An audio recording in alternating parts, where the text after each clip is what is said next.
Hi, and welcome back to episode 2 of the Fashion Feed. My second guest is Sophie Slater of the eco-fashion brand Birdsong London.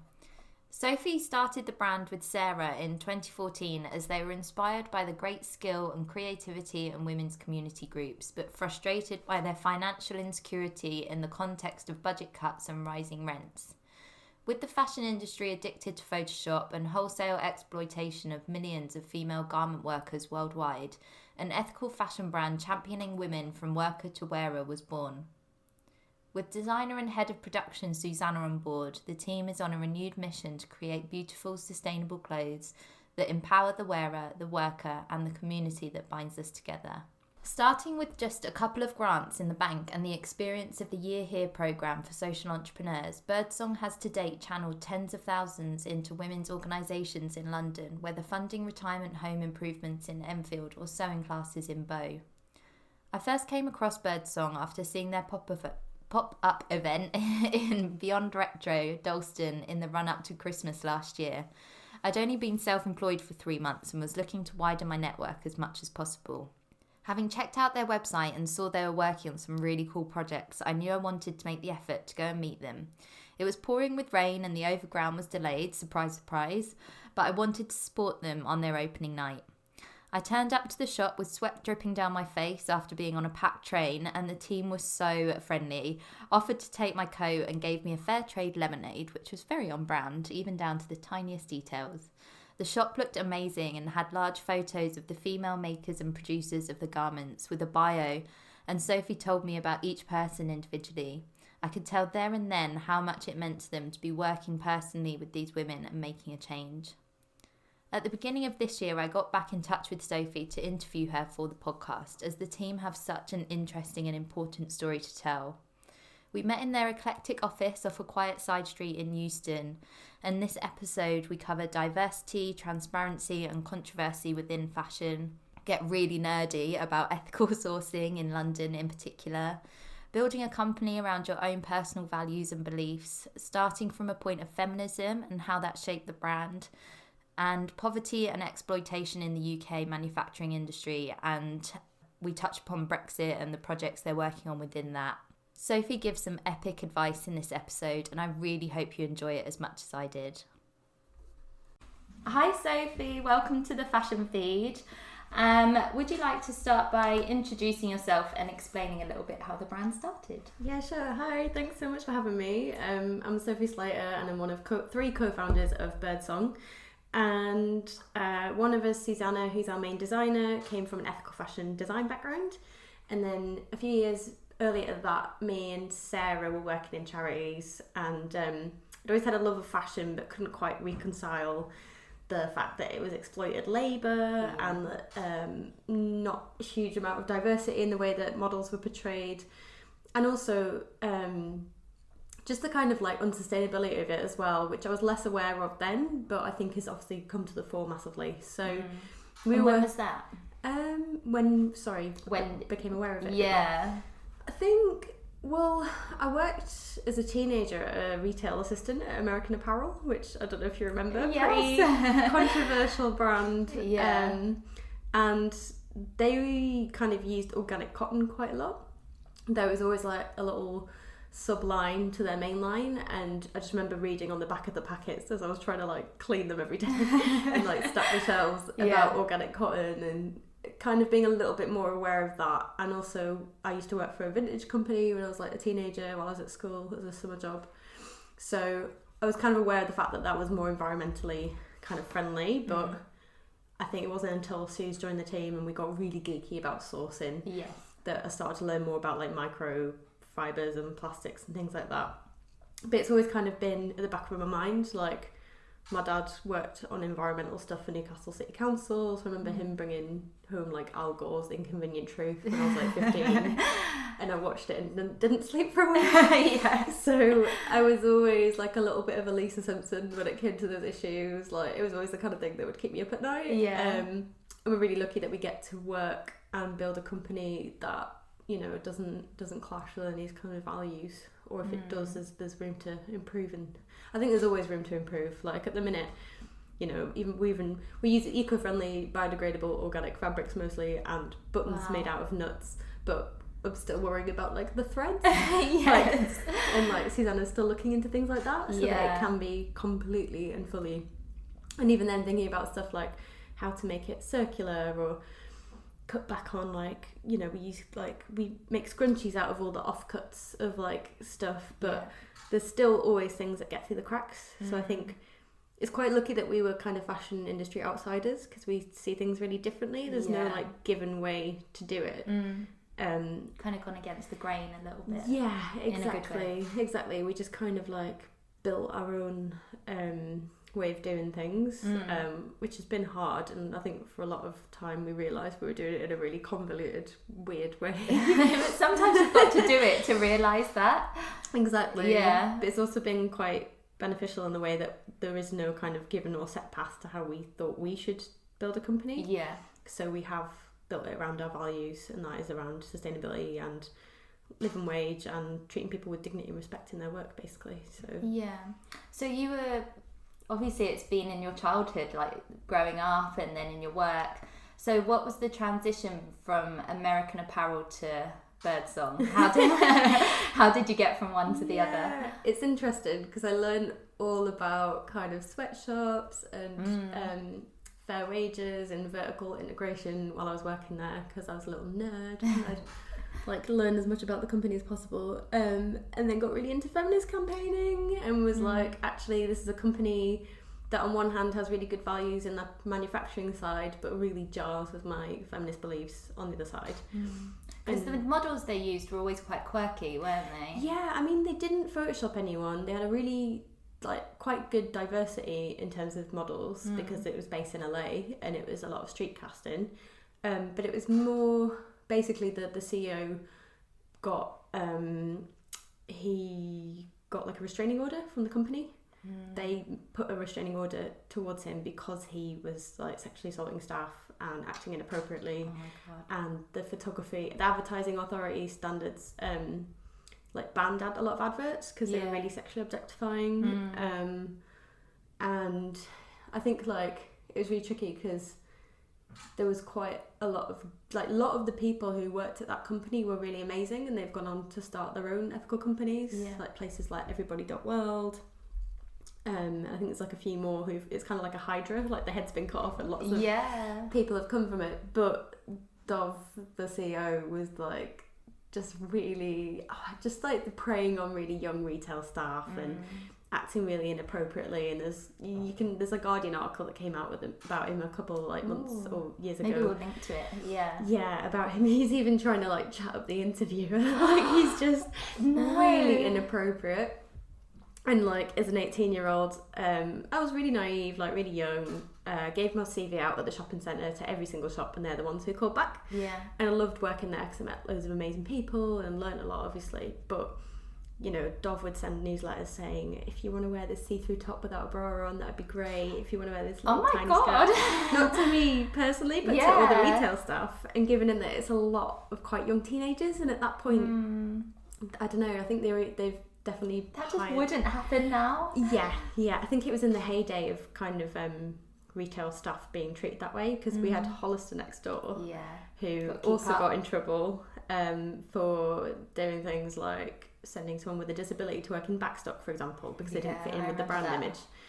So I think that formulated a lot of beliefs of how I loved working for a brand that was manufacturing ethically, but thought it was a really sad trade-off that it didn't even have to be a trade-off to then also treat your retail staff with respect and dignity. And that's the easy part. Well, so I mean, not many companies want to manage it, to be honest, but with like minimum wage and stuff. But I think and all my aunties growing up worked in retail and worked for like M&S, and obviously they're not perfect, but I feel like it feels like we call it like the family business. Like so many of my aunties work there, and it's just like I really wanted, I don't know, I kind of wished that I loved working in retail, because it was like you get to meet loads of amazing people, you get to chat all day, you know, it's like nice to work around clothes, but there wasn't really a company that I could see that was ethical and for people my age and treating their staff well and advertising in a way that wasn't really demeaning and objectifying. So yeah, it was interesting that you took that from American Apparel. I think sometimes when you have things in your career, they might not be the highlights, but you learn so much from it and almost what not to do as well. I think because there's been so much public fascination around that company as well. Yeah. And you know, they did things like made you sign NDAs about stuff, and then when the company went bankrupt, there was a lot of there was a whole podcast series about it, and people found it really fascinating. I think because it's emblematic of a very certain type of late 2000s kind of vibe.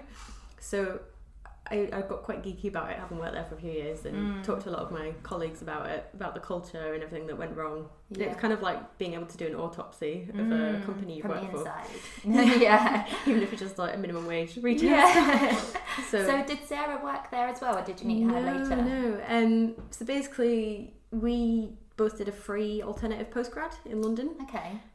Which I moved to London for, and it was called Year Here, and they're a social enterprise in themselves. So the idea was that, well, basically I'd got onto a master's, but it was really expensive, so I couldn't do it.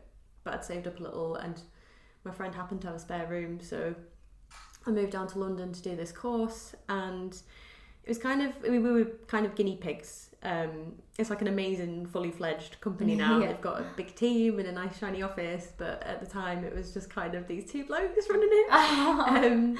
But it was really brilliant, and the premise was that you do 6 months frontline working with a charity, and then you do 3 months working with a local government or authority, and then they were like, oh, and you've got 6 weeks in the middle, you can maybe start your own social business. But I remember applying and thinking, I'm not bothered about the 6 week bit. That's like my least. I don't want to do that. No, I'll just go back home for the time or something. Yeah, I was like, oh, I'm not bothered about it all. No. But that ended up being where me and Sarah came together to start Birdsong. Yeah. And she was working, so basically her placement was in a older people's day centre in Kingston, near where she grew up. And it's a really amazing centre. It's kind of one of the only of its kind. It's more preventative than medicalised. Right. So it's got a conservatory. They have really cheap fish and chips and dinners. Yeah. I love fish and chips. Yeah. There's a lot of volunteers. You can do stuff like Tai Chi and singing, and they've got classes all day, every day. Wow. And there's this knitting group that had been there for 15 years. Really expert knitters. And they were knitting stuff and then just giving it to the local charity shop because it made them feel like they had a sense of purpose, and they love knitting. And then meanwhile, I was working in a hostel on women's strategy, trying to hook up these really vulnerable women who are kind of really at the sharp end of the patriarchy with different women's services in London who might be able to offer a bit more specialised support for what they've been through. But I was ringing and emailing loads of women's charities, kind of getting a sense of what the landscape was like in London, because I'd done some work with women and girls in Manchester, where I'd just moved from. And all the charities were like, we have this amazing arts and crafts programme, but we're getting our funding slashed, or, you know, we'd love to be able to do outreach to work with other women, but we just got our books are full, we can't. So we kind of decided to do a little bit of research and find women's groups that had a therapeutic crafting programme, but that had real potential and real high skill, and see what the barriers were for them to selling at volume or reaching a wider audience rather than just selling at craft fairs or and taking it seriously kind of thing for them. Because so many women, especially migrant women or older women, have these fantastic traditional skills that the fashion industry lament that art don't exist anymore because they're not teaching at the fashion schools. But at the same time, there are massive barriers to access and barriers to working in the fashion industry. They don't have that piece of paper from Central St Martin's to say that they're a fantastic pattern cutter or a seamstress who's been practicing for 20 years. So because all the women we work with are attached to women's charities, and that's where they come to kind of learn and meet people and get support. But they'll probably most of them been making clothes for their kids their entire lives, or for the kids' entire lives, I should say. So we did a bit of research. We met up with some women's charities, and they were like, we really want to make a business out of this, but it's a whole other challenge in itself. And they'd never sold online. A lot of people were like, oh, you should just stick it on Etsy, which we tried, but I think it's really hard to get the message out. Yeah. And also, I feel like Etsy favoritizes America a little bit as well. It's quite hard to push a big audience from the UK. Yeah, it's quite tricky. I think as well, we were a marketplace for a couple of years, or 18 months or so, and then we realised that actually we need someone to come in and do trend like forecasting and sourcing and you know, actually make it into like develop products with the women's groups that are really going to sell and really going to appeal to from the very beginning. Exactly. Yeah, because the women's groups made some beautiful things, but they weren't necessarily, you know, commercial. What was exactly. And yeah, we had all the ladies making beautiful scarves, but one would be like one length, one would be the other. Yeah, one would have frills on it, one would have, you know, just like a little bit too creative, maybe. Go a little bit rogue. They still do if we don't give them enough walls. So they just come back with like creations, and we're like, oh, wow, I can't really photograph that because there's only one of it, and it also, if we paid for the labour, it'd be like £600. Yeah. So yeah, we had to kind of rein it in a little bit. Exactly, and figure out basically making products that aren't so labour intensive that they'd be really difficult to buy for people our age, because obviously that's going to shoot the price up. Yeah. But also making the most of the women's skills, and so that means, you know, not making things with 20 million buttons on, or 1,000 pockets, for example. But something that's still like just really easy day wear. Yeah, exactly, and it's still beautifully finished. It's still, you know, like it's still utilising those amazing skills that women have.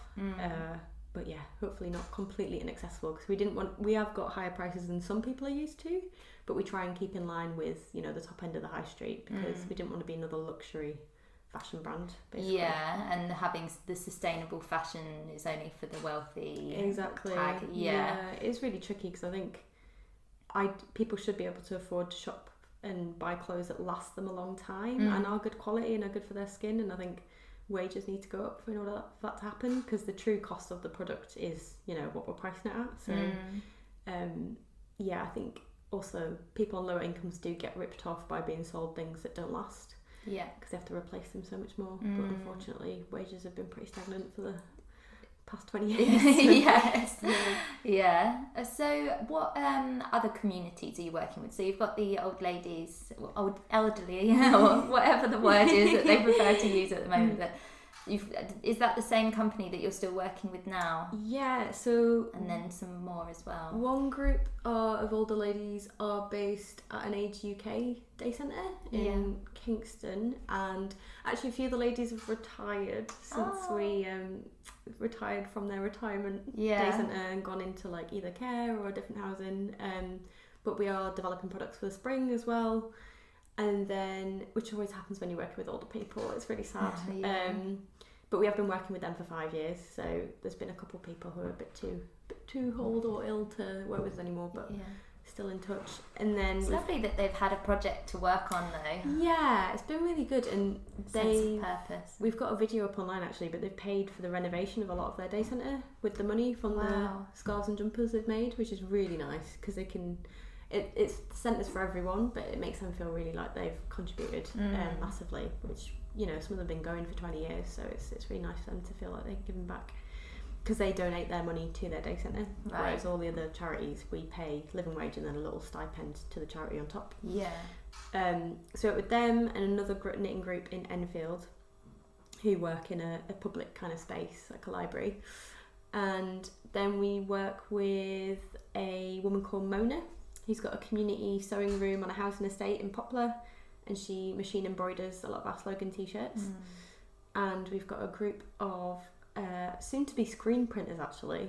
They do hand painting, but we're getting them, we raised some money to train that group of women on a screen printer, and then they're also in Poplar in Tower Hamlets. And then we've got a sewing group as well, who are part of a charity called Stitches in Time, and they support women, usually low-income women who face barriers to work, to learn to sew, and also with a sense of community. It's mostly in Tower Hamlets. Most of those community projects are frequented by low-income, mostly Bangladeshi women, because they make up most of the working class women in the area. who face barriers to work because of language or that kind of thing. But they're very skilled in what they've done. Yeah, it's exactly. the same regardless of where you are in the world. Yeah, exactly, and traditionally have those fantastic sewing skills. So those charities are kind of for and by those kind of women to find a community and make the most of their skills. And then we did have another sewing group who we are continuing to work with, but again, Anjum is in her 60s, so she's retiring soon, and we're hoping to find them some more space. But it's tricky with a lot of our women's groups. Rents are going up in East London. A few have been been moving out, and the dream for us is to find a place in Tower Hamlets, which we're working on, to house all the women together centrally, so that there can be more social mobility, there could be more community. Jobs, exactly, and just have a safe space to come together. Because Heba, who were our first sewing group, who I just mentioned, they had a whole building that was funded. They were started by 8 Bengali women in the late 80s, and their landlord died, and the kids inherited the building, and they tripled the rent overnight and gave them 10 days to move out of their creche. No way. So they used to have free creche, free IT lessons, English lessons, and they could support 60 women a week. And then they moved into a workshop that could support 5 women a week. And that was just as we'd started kind of working together. Yeah. So we did a couple of fundraisers, and they still do all our shirting and buttoned items. But yeah, that's just like a typical. This is why we do the work we do, basically, because that is the very real threat that a lot of women's charities are up against, and a lot of community groups are up against. East London's changing massively, and I think that there's loads of, this is typical of lots of areas of the UK and around the world as well, and ideally we'd set up a Birdsong in each city. Yeah. This is kind of why we started the brand, as like a reaction to communities who have these fantastic skills but are often overlooked. Yeah. So, because that was actually leading on to my next point. So if you're starting a business, I think there needs to be a bigger purpose to what you're actually selling, because you've come from a point of something that you're believing really strongly in. It doesn't necessarily matter what you sell, it just happens to be clothes. So would you agree that if you're going to start a business now and it's a very noisy market, there needs to be something that you're working towards that's further than the clothes? Yeah, I think you're right. I think especially because there are so many clothes in the world. Yeah. There needs to be a reason why you're putting more in. I think the whole thing with social enterprise, and this applies to a lot of... It's confusing. It's a really confusing terminology, because we're not just a fashion business, but we're an ethical fashion business. And we're not just an ethical fashion business, but we're an ethical social enterprise. Yeah. And most ethical businesses aren't social enterprises. Like, the two aren't really interchangeable. Well, it depends which way you look at it, really. But I think if it can approach a problem or need that's close enough for you to really understand it as well, because I think quite often people try and problem solve. They might parachute into a community they don't particularly know well, or I think a really great example of a brand with like fantastic kind of ethics and business and meaning is the Hewitt Denim guys. Okay. And they're based in a basically there was this town in Cardigan in Wales. They used to make employed 500 people in the factory, and used to make thousands of pairs of jeans a week, and they were fantastic at it. They'd been doing it for 20 years. They were amazing. And the factory got shut down, and all these people were left without jobs, and obviously that massively impacts the community. So Hewitt Denim decided to open their factory there because the best people to make the jeans were there, and it was going to benefit the local community. And I think it's just, it's easy to forget that 20 years ago all our clothes were made in the UK. Yeah. And when you look around you, what are the biggest problems of today? There's, not enough high quality skilled jobs. I think, maybe growing up in the northeast and stuff, maybe that was a little bit more apparent. Because in London it can seem like everyone's following their dreams. But it's also a really, really unequal city when you look at it, and it's quite hard to see that there's two extremes. Exactly. And even though I moved here kind of as an economic migrant to get more better job opportunities, I'm young and educated, and it's there's a lot of people really struggling no matter where you go. So I think if you can problem solve, you need a product that people want, but you also, if you can, solve a create problem at the same time. And create some really good, meaningful work for people. Yeah. I think things that are made with love and made with skill are the most sustainable thing, really. Yeah. No matter what they're made of. Well, it helps if they're made of eco stuff as well. Yeah. But, so you started off with the promise of no sweatshop and no Photoshop, which was kind of radical at the time. And do you think you kind of led the way in that now that ASOS and Misguided have followed suit? That's really funny. I mean, we're always like, try not to big ourselves up. I think it was going that way anyway. Yeah. I mean, I have noticed a few bigger brand people following us on Instagram a few years ago. Ah. But obviously we're really tiny. So I think rather than thinking and there were definitely other people doing it before we did it as well. We definitely got the idea from other people. I think it's like that thing, apparently like the light bulb was invented by 7 people within 10 years. Yeah. When like culture's going a certain way, a lot of people think that way. And they see what direction they need to go in to keep up. Yeah, exactly. So I wouldn't want to take credit. We wouldn't want to take credit for that idea. But I think, it's funny because we basically could only get press based on the fact we didn't Photoshop our models to begin with, which we didn't see as our biggest USP at all. No.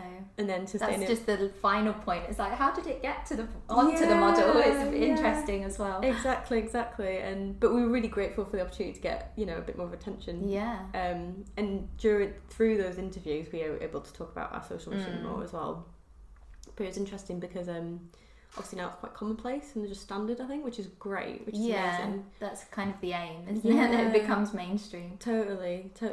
And with sustainability being a bit more of a thing, well, massively we've noticed more of a thing from last year. Yeah. We're finally getting noticed for the kind of ethics behind, our employment practices and stuff. So not that we employ the women directly yet because we're commissioning through women's charities, but the aim is to eventually employ women directly. So that'd be amazing. Yeah, and you've funded some really cool projects through the work that you've done as well, haven't you? So obviously, when you said that they donated the money that they earn to the old people's home, are there any other projects? So I guess because most of the other projects they get paid direct, like the charity will pay them, and then they'll typically pay like 10.20, 10.55 now, so wage. They'll get that per hour, and then like £4.45 or 35 will go to the charity. Yeah. So unfortunately, with those women's groups, it's more just kind of keeping the lights on and kind of keeping the crash going, like really almost self-sufficient. Yeah, exactly. Like hopefully, contributing to keeping the charities going, but because women's charities are so chronically underfunded, it's not as it's really nice with like the Older People's Day Centre because we can be like, oh look, they did all these amazing things. About it. But with the women's groups, it's a little bit less glam because it's like they were able to keep the crash open. It's just contributed to the normal running of the centre. So, but we did. I guess that's kind of a way that you could say you're sustainable, though. That is like keeping it going is kind of what sustainability means. I think they rely on like a few other pots and stuff as well. Like we're not at the stage yet. Contributing towards it. Yeah, definitely. And they're definitely getting grants and things still. But the more orders we get, obviously, the more money they have to play with, and the less stress it causes them. So that's really cool. And we did raise money for screen printing training for and that's adding to their skill set, which they can use in the future as well. Exactly, I hope so. We definitely want to do more of that as we grow. So I think it's amazing how every aspect of your brand, or every aspect that I can see, has some element of being on brand. So obviously when I came to meet you at your event in December, you offered me a drink and it was fair trade. The models that you use are activists. You're outsourcing your packing to people with learning difficulties and giving them purpose as well. Was that the aim from the beginning, or is that sort of evolved over time? I think it's interesting because we did have social sector or ethical fashion backgrounds. I think it's really interesting because we've only, as well, when we started the company, me and Sarah, I think we were like 23 and 24. Yeah. So we kind of knew what, brand narrative and all that stuff was, but we were just kind of teaching ourselves everything. So rather than being like, okay, this is our brand and this is how we're going to be perceived, it was a lot more naive and idealistic than that. Yeah. And we were just like, these are our values. These are our and it will happen. Exactly. Yeah. And really naive and be like, well, no, we won't do that, because how could we have a warehouse that's, you know, I think when you're small as well, it's so easy to make those decisions. I know, because the cost is a big factor as well. Yeah, exactly. Because I think if you're setting out to provide wages for women's organisations, then you've got a very different motive to making money initially. Someone who's like, I want to buy a yacht, I want to retire by the age of 30. Yeah, and sell the business. Yeah, exactly. Or I want to be personally on the front cover of, you know, whatever. Yeah. Or I want my dress worn by this oil. I don't know. Not that I'm saying it's.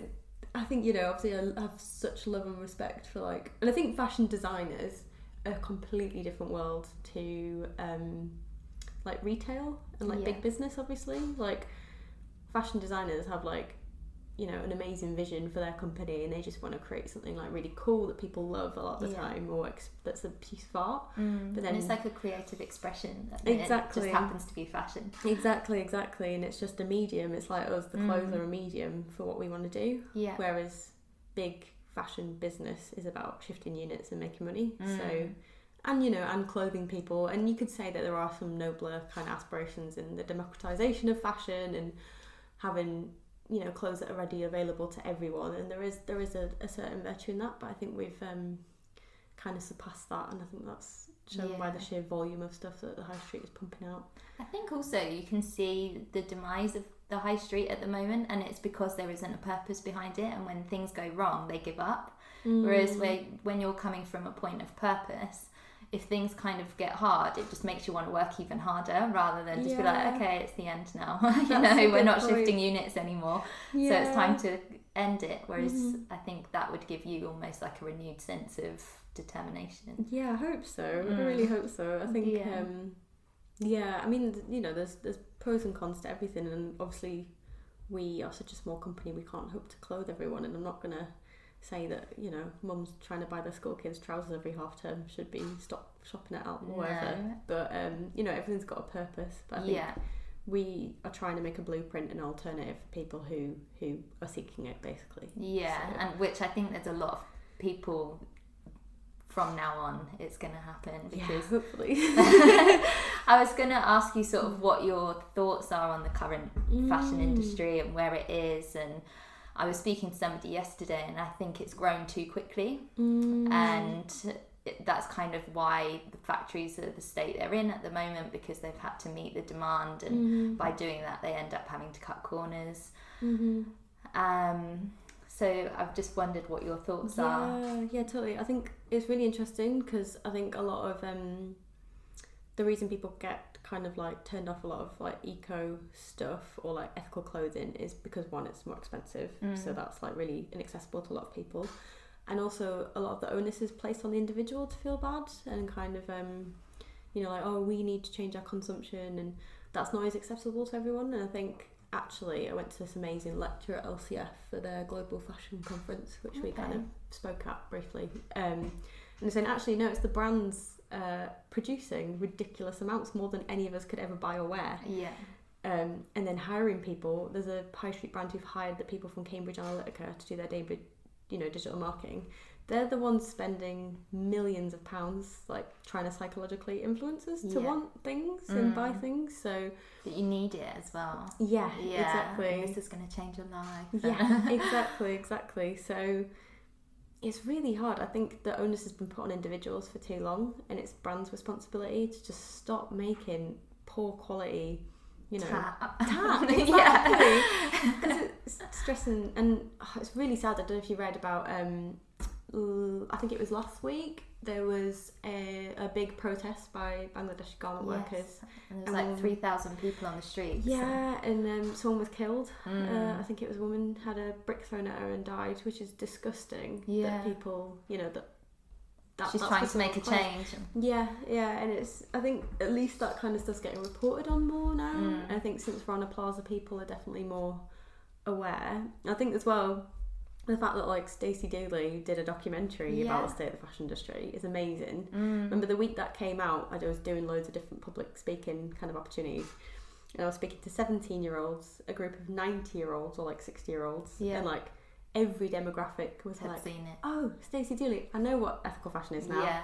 And they were like committed to kind of changing or thinking a little bit differently about it. Or I don't know, again, it's not on the individual, but I think being aware of it just makes you, because even if you have to buy stuff out of necessity, then you know maybe which high street giant you wouldn't shop from, or if you're gonna have to make a choice between, you choose the lesser evil, or maybe, I don't know, it's really tricky. It's I think that the often conversations, it's really hard when you're a brand as well and you put statements on Instagram, for example, and you really can't convey nuance through like a meme or like an Instagram caption. So when we say that, like people can on one hand save up, buy one thing that really lasts, that they really need, rather than, because apparently most 18 to 24-year-olds of a certain, like students, spend like £200 a month on ASOS or something. I read that somewhere and I was like, really? Out. So in that case, they could definitely maybe just buy one really beautiful thing a month. For even half of that. Yeah, exactly. Or like, it's really hard to then say that, but then also be like, oh, but all the other people who can't afford it, it's fine. Like, it's really hard. You can't address all the nuance. No. And because there is, I think people almost forget that there is poverty in the UK as there's well. so And much poverty brands like in the Primark UK. actually are supporting, well, not supporting, that's not the right word, but helping people like that to clothe their children. And Exactly. I think there's always a big focus on the far away. Exactly. That things are happening here as well. I think people think that because people can afford smartphones, like, which is often financed, that they can afford other things, but often people are really struggling. And the reason we manufacture in Tower Hamlets is because 1 in 4 people in Tower Hamlets live in poverty still, below the poverty line. So there is massive amounts of poverty in the UK, and I think ethical fashion as well has this kind of tendency to like work abroad and look abroad for which obviously makes it cheaper with the exchange rate, but there is a lot of people really in need of employment in the UK as well that's decently paid and dignified. And when you said about the people reporting about in Bangladesh as well, I think that's a good point, because I think a couple of years ago there was Panorama about Misguided making in Leicester, and exactly. I was just going to go on to that. And everyone was in uproar about it. And I just thought, that's happening all the time. You've probably got things in your wardrobe made by children or people who are being paid way less than the living wage in comparison to the UK. But when it's far away, people are like, oh, out of sight, out of mind. But when it's in the UK, people get really irate about it. But it's like, and it's I don't know what the answer is, but yeah, it's so true. I think it's just that human empathy thing of needing to be close to something. Which is like, it's tricky. And the average garment worker in the UK still gets paid £3 an hour.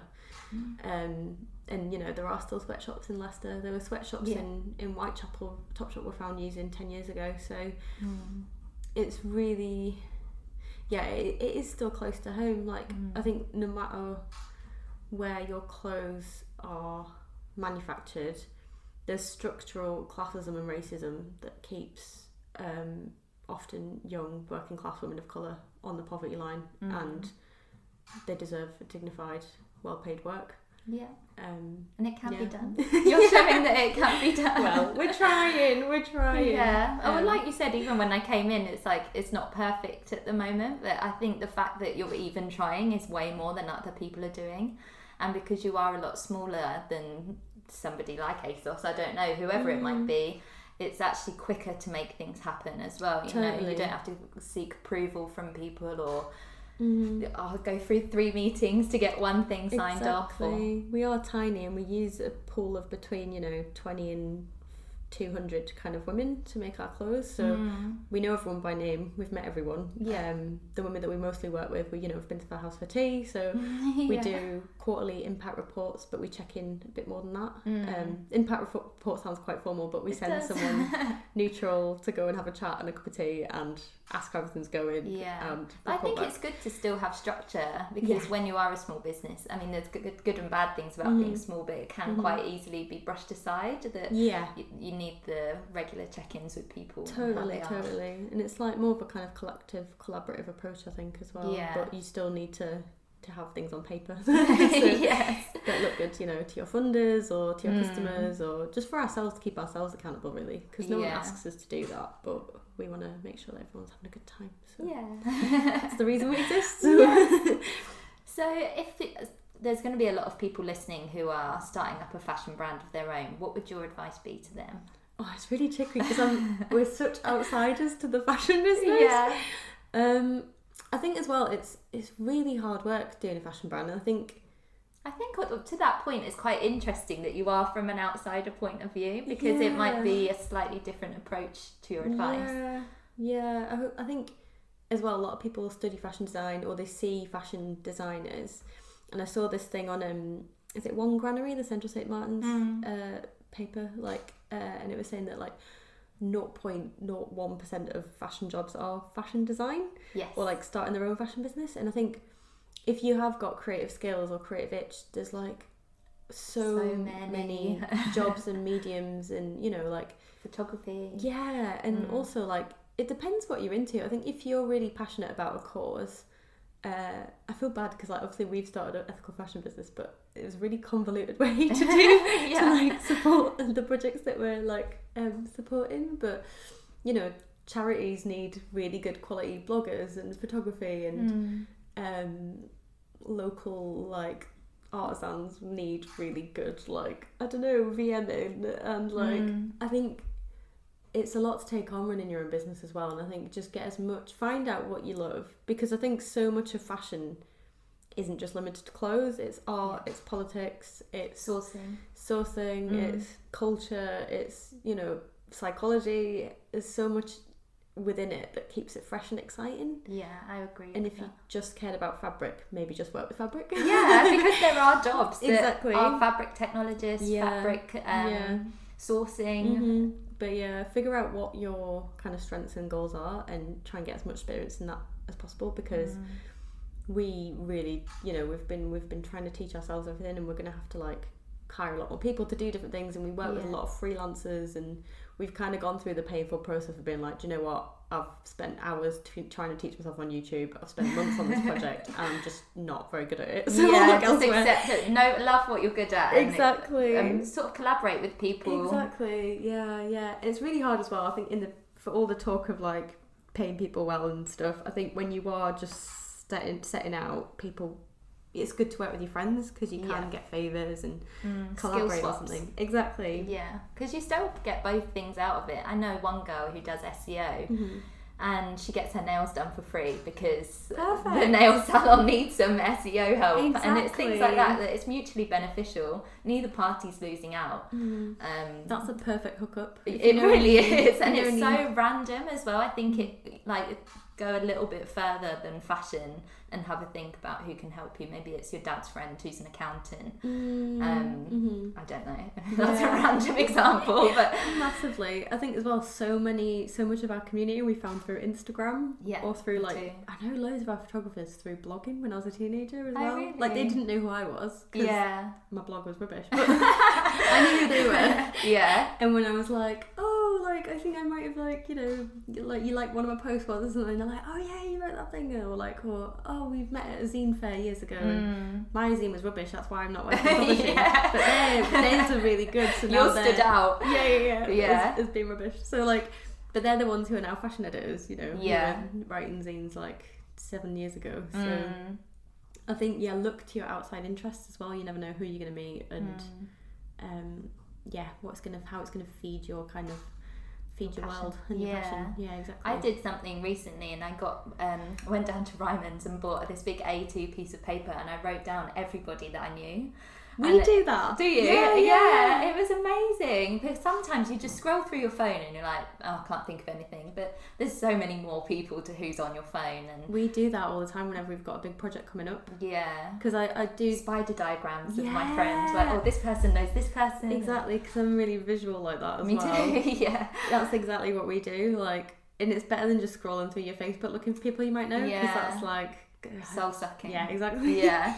Yeah, sometimes I do that. Oh, a cute puppy, and you just get distracted. Exactly. Yeah. No, it's just easier than racking your brains to think of who you might know to ask some advice. Yeah. And just asking for help as well. I think we have emailed so many people and like met so many people, just been like, we'll buy you lunch, we'll buy you a coffee for like 15, 20, 25 minutes of your time, and like we just want to hear like your thoughts on something. And that's like turned into like a friendship or a collaboration. I think like we get so many like student requests and like research requests and people asking to like for advice and stuff, which is really great and it's really flattering, but I think, you know, people are busy and buying them a coffee or lunch is like or just what can you offer us? Can you come and help us out on a photo shoot for a day? Exactly. Rather than just like give me some advice. Come at it from a point of service and also giving. Flatter people. Yes, it really does. Like and show that you've done your research as well. Exactly. Don't pay blanket email. Sir, dear sir or madam. That's put a name. Or just nothing. Just hi. And launch into what you want. Exactly. It's just a little bit. Insert name. Never say dear sir or madam. That's my number one tip, basically. That's a good one. So what's coming up for 2019 in Birdsong? So we just came back from shooting a really exciting campaign yesterday. I say come back as if it's in some like exotic Sri Lanka or something. It's in Bethnal Green. Lovely. Exotic to some. It was we're really excited about it. Basically it's a big collaboration between a lot of friends that were on the paper.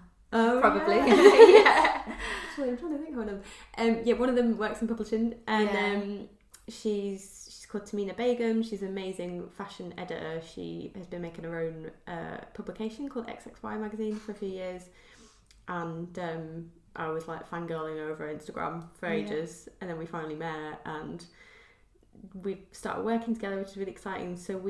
And then I had some friends, Alex and James Roadnight, who did a campaign when Brexit happened 2 years ago, and they released some t-shirts and passport covers that said Still European, and it was all about we have more in common than divides us, and however you feel about Europe. It was basically, rather than being like, you know, staunchly like, oh, we're European, because not everyone identifies as European.